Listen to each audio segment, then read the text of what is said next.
Hey everyone, it's Chad from Colorado Giants. It is Tuesday, June 30th.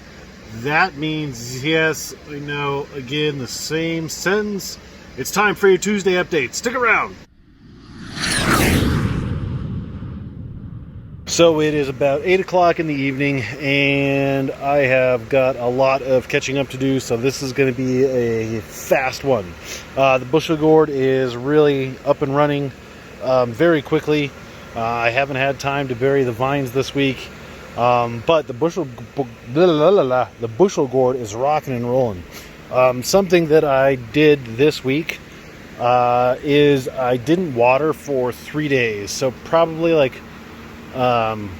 last week on the Tuesday update, sheesh. So probably Wednesday, Thursday, Friday I didn't water because I felt that my soil was too saturated, and you know, if we remember, these two plants hadn't really taken off, so I felt like I was probably over watering a hair, so I stopped watering, and I do feel like that helped, and I've been watering less. The downside is that this plant did burn a bit. 1501 Vanderweilen did burn in a few spots. You know, like these leaves right here are roasted, and a few of the leaves on the main vine are roasted. But, you know, I don't think it's that big of a deal. I mean, I know it's not that big of a deal to roast a few leaves, and I've kind of figured it out. I'm finding a happy balance. But this plant this week has really continued to impress me. The roots on this plant are awesome. They're out past the vines, and I do have a pumpkin right there. I'm going to show you the pumpkins and all the plants. So that pumpkin right there is probably about less than a week from opening. So I will pollinate that one. Hopefully it takes. The 1894 Urena, the standout, is still. The plant is over 18 feet long, probably closer to 20 foot long, or wide rather, and probably 16 feet wide or long or so. There's a pumpkin in this one. I buried the vines on this plant yesterday. I just buried those, and I really need to bury these two, and then if I have time at some point I will bury the bushel gourd. I'm just running out of time, but I am definitely making sure every single leaf node has been buried on this plant. Every single one has been buried on that plant, and I think I'm seeing the results of that. This one is right here at the tip at about, like I said, maybe 16 feet or so. Unfortunately, this leaf is on the bottom, so that is not ideal. Usually it'll be like, I've buried everything, but usually the leaf will be here on top. So I will have to cut this leaf off when I pollinate this pumpkin. This one probably about 7 days or so until that one's ready to go. This plant is still trucking along. It's looking great. I couldn't be any happier. I mean, this bushel gourd is looking great too. I just need to bury the vines. Let's go look at the 1911 Urena. Kind of weeding weeds as I go along, you know, a few rows ahead of the plants. That way they'll get established a little bit, and it's easier to knock them down and pull them out.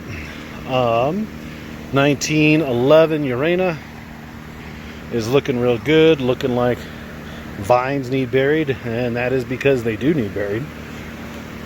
Need to get on the stick with that. I'm going to commit a cardinal rule and walk on the soil a few steps. This one is probably 2 or 3 days. 2 or 3 days, and this one will be pollinated.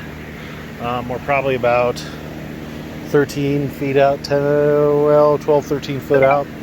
This plant is looking better. The secondary growth, make sure you go to our Facebook page, has really taken off this week.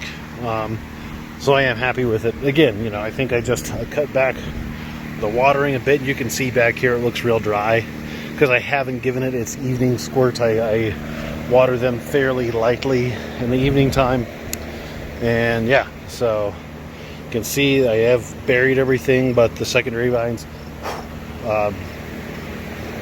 need to be caught up.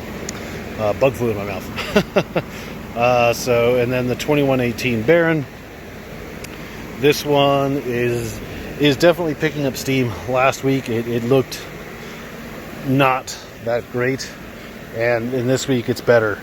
It would be better. It would be even better if I was giving it more time. It's just been a really busy week for me, both fortunately and unfortunately. I mean, I'd rather be busy than not, so I can't complain so much about being busy.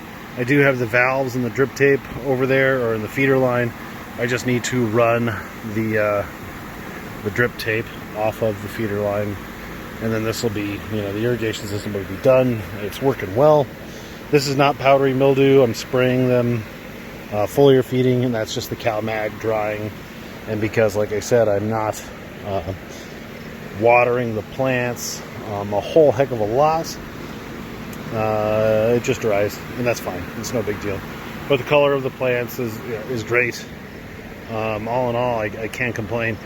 I am going to let the 1894 Murena grow over here a little bit, so that secondary vine, and probably 3 or 4 vines, maybe up to about here-ish. I am going to let that plant creep over here because I think that plant has potential to do, to grow a really big pumpkin. And not that this one won't, but, I want to give this one a little bit more room.